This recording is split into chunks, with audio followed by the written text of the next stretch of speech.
bacanya mendukung buat ngobrol-ngobrol. Ya.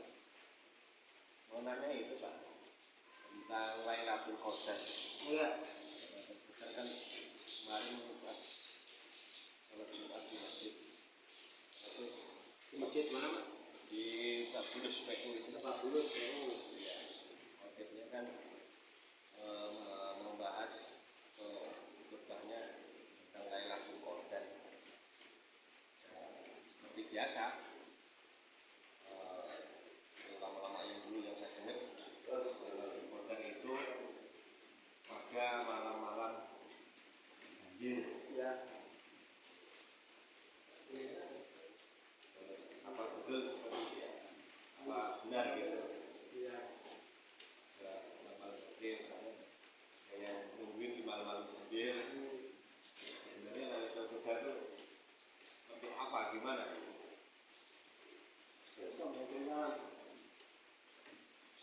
Lailatul Qadar.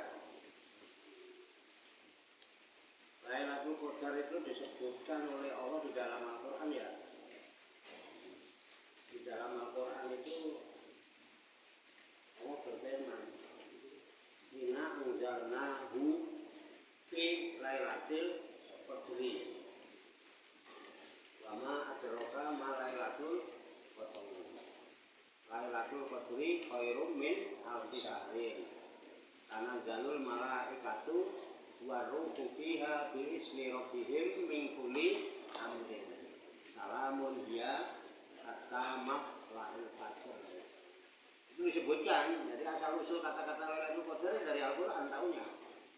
Jadi Allah sebutkan inna anzalnahu fi Lailatul Qadri. Inna sesungguhnya aku Allah. Inna sesungguhnya aku anzalnahu, aku telah menurunkan dia. Hu-nya itu kan kata ganti ya. Nah, kata ganti hu yang diturunkan hu itu apa? Nah, ternyata hu di sini ya udah Al-Qur'an. Jadi inna anzalnahu artinya sesungguhnya aku telah menurunkan Al-Qur'an di Lailatul Qadri pada malam Lailatul Qadar. Jadi kalau ditanya Lailatul Qadar itu apa? Lailatul Qadar itu malam diturunkannya Al-Qur'an. Terus itu wa ma adraka ma Lailatul Qadri, dan apakah kamu tahu apa itu Lailatul Qadar? Dijawab lagi di situ, Lailatul Qadri khairum min alfi syahrin. Lailatul Qadar itu adalah malam di mana pada malam hari itu perbandingannya kesamaannya sama dengan 1000 bulan kesamaannya. 1000 bulan itu kalau kita hitung ya lebih kurang 83 tahun. Gitu. Lailatul Qadri khairum min alfi syahrin. Lebih baik daripada 1000 bulan. Nah, pada malam itu ketika terjadi Lailatul Qadar, Allah ceritakan karena jalur malaikatu waruhu fiha. Maka turunlah malaikat-malaikat dan ada Ruhul Qudus di dalamnya. Ada satu kalau mengatakan malaikat Jibril itu di dalamnya untuk mengiring turunnya Al-Qur'an itu.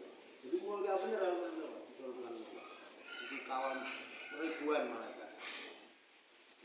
Di tanah jalur malaikat itu baru kufiha. Nah, ini Rabbihim min kulli amrin.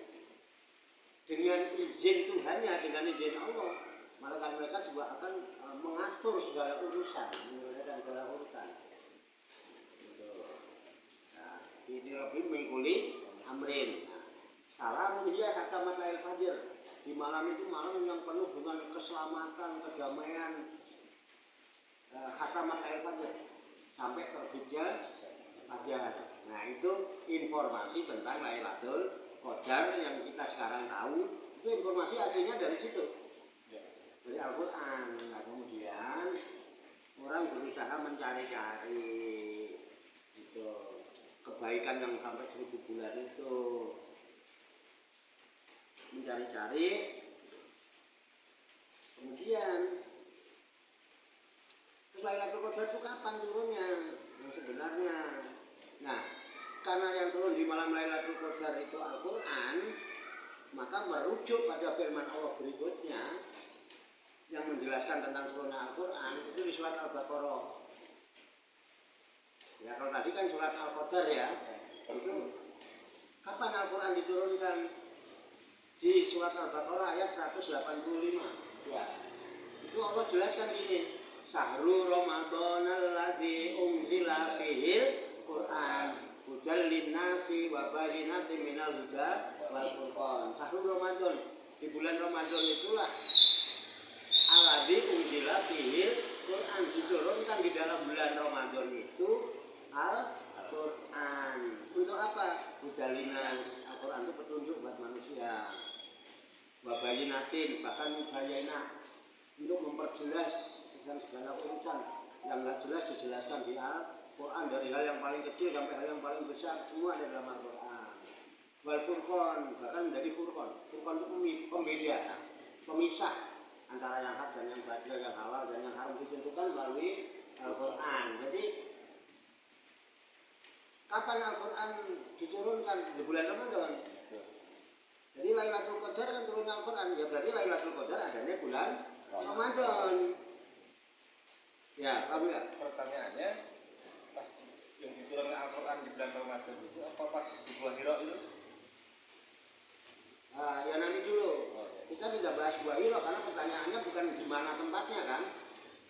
Pertanyaannya kok dicarinya malam ganjil, jadi pertanyaannya gitu kan?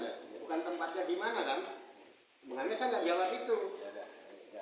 Karena saya belum jawab tentang Ramadannya di kapan, di malam ganjil atau bukan. Tadi kan pertanyaannya gitu. Nah, kemudian karena orang sering mencari-nyari Lailatul Qadar, informasi dari hadis yang pernah katakan, itu Rasulullah itu kalau di akhir-akhir bulan Ramadan, artinya 10 hari terakhir bulan Ramadan, itu etikaf. Kayak gini nih, ini harusnya niatnya etikaf. Nawa itu an-aktafifa fi hadal masjid masjid lillahi ta'ala misalnya. Etikaf di masjid, bahkan keluarganya dibangunkan. Istrinya, anak dibangunkan, dia etikaf. Itu di Aswa Awakhir Minah Syahri Ramadan. Jadi 10 hari terakhir di bulan Ramadan. Nah, karena diramalkan orang-orang mendeteksinya ya di 10 akhir bulan Ramadan itulah turunnya Lailatul Qadar, terutama di malam-malam ganjil. Sehingga orang suka ngintip Lailatul Qadar malam ganjil, 21, selikur, 22, 23, 29, 21, 23, 25, 27, 29. Tetapi kan kebenarannya ujung-ujungnya wallahu a'lam bishawab. Dulu ya, bahkan Imam Ghazali merumuskan, terus Imam Hasan Asadili dari mulai balik sampai akhir hayatnya selalu menjumpai Lailatul Qadar, tidak meleset, sesuai dengan prediksi dan hitungan dari Syekh Hujatul Islam Abu Hamid Muhammad bin Muhammad Al-Ghazali, dinyatakan bahwa apabila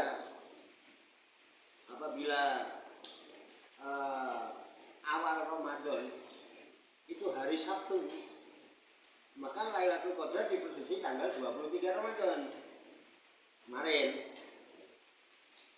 yang hari Sabtu. Tapi kalau hari Minggu atau hari Ahad awal Ramadan, menurut prediksi Imam Al-Ghazali, itu nanti jatuhnya di malam tanggal 29. Tenang dulu, santai dulu. Nah, tetapi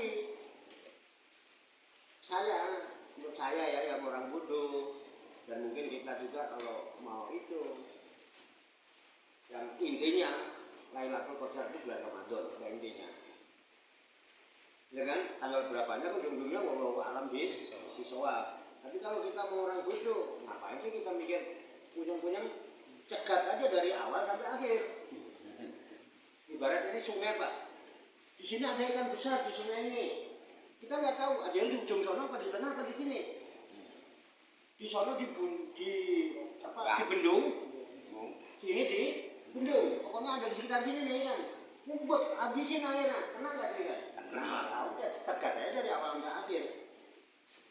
Nah itu kira-kira gitu ya. Di Imam Fikir itu Lailatul Qadar. Kemudian hubungannya dengan pertanyaan apakah di Gua Hiro. Nah gitu ya. Makanya Lailatul Qadar dicari di malam-malam ganjil akhir Ramadan. Sementara orang memperingati nuzulul Quran, itu kan Pak, peringatan turunnya Al-Quran, kok tanggal 17 Ramadan ya? Jadi tanggal 17 yang Lailatul Qadar. Yang turunnya Al-Quran ini mana Lailatul Qadar? Apa itu? Nah ini jawaban.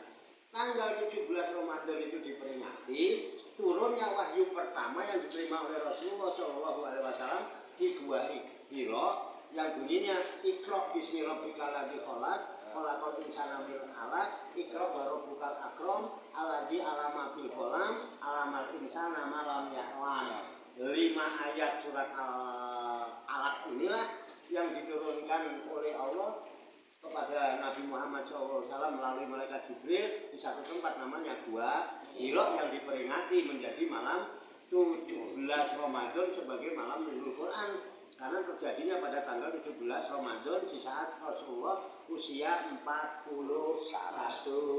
tahun. Adapun Lailatul Qadar diturunkan Al-Quran itu adalah ketika Allah menurunkan Al-Quran. Jadi sebelum apa itu Al-Quran sudah ada. Makanya Al-Quran itu qadim. Ya, sudah ada lah. Jadi segala ketetapan Allah itu sudah ada di Lauh Mahfuz. Satu tempat namanya Lauh Mahfuz. Satu gelundung 30 juz itu sudah ada. Nah, kemudian diturunkan Al-Quran yang satu kitab penuh 30 juz itu 114 surat. Itu diturunkan di satu tempat namanya Baitul Izzah. Itu di malam Lailatul Qadar lah. Malaikat turun tuh semua gitu. Itu disebut malam kemuliaan. Kenapa? Malam diturunkannya Al-Quran. Nah, makanya sebetulnya kalau kita mau cerdas, kita nggak usah masalahkan Lailatul Qadar yang berbagai banyak pendapat, ya kan? Banyak pendapat A, pendapat B. Nggak usah gitu. Yang pasti Lailatul Qadar itu malam kemuliaan. Barang siapa yang bisa menggapai Lailatul Qadar, dia hidupnya akan dimuliakan oleh Allah. Itu pasti ya, sehingga orang nguber-nguber. Nah sekarang Lailatul Qadar tidak bisa terlepas dari Al-Quran. Al-Quran itu huda linas. Babayinatin minal huda wal furqan. Asal orang mau ngambil apa yang turun di malam Lailatul Qadar, ya, kemudian dia jadikan itu sebagai petunjuk, sebagai penjelasan dalam hidup, dan dijadikan juga pemisahan antara hak dan yang batil, dia amalkan, dia akan menjadi orang yang takwa. Zalikal kitabul la raiba fihi hudal lil. Itulah kitab suci Al-Quran, hudal lina, la raiba fihi, tidak ada keraguan di dalamnya. Hudal lil muttaqin, petunjuk bagi orang yang mau takwa.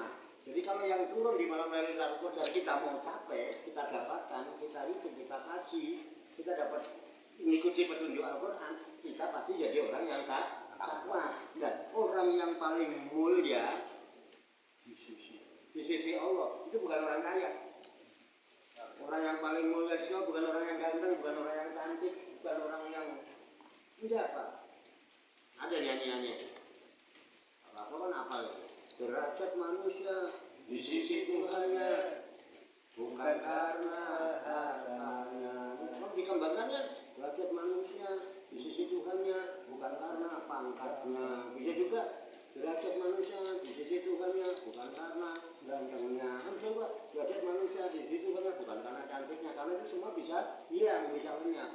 Tapi Allah nyatakan derajat yang paling mulia di sisi Allah, inna akramakum indallahi atqakum. Sesungguhnya derajat yang paling mulia di sisi Allah adalah derajat orang-orang yang takwa. Orang baru bisa takwa kalau dia menggunakan Al-Quran sebagai petunjuk hidupnya.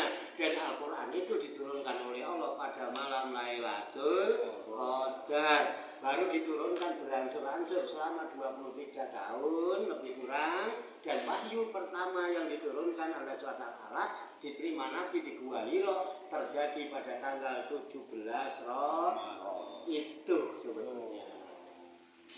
Paham ya? Mubayana. Jelas sekali. Kira-kira begitu Pak, kira-kira. Ambil, jangan Lailatul Qadarnya diincin mulu. Udah turun, kagak tahu yang turun di Lailatul Qadar apa. Ya kan? Ambil. Udah turun, kan udah buat turun itu kagak ambil gimana mau ya? Jangan kepo doang. Iya, kepo doang lo. Pitit.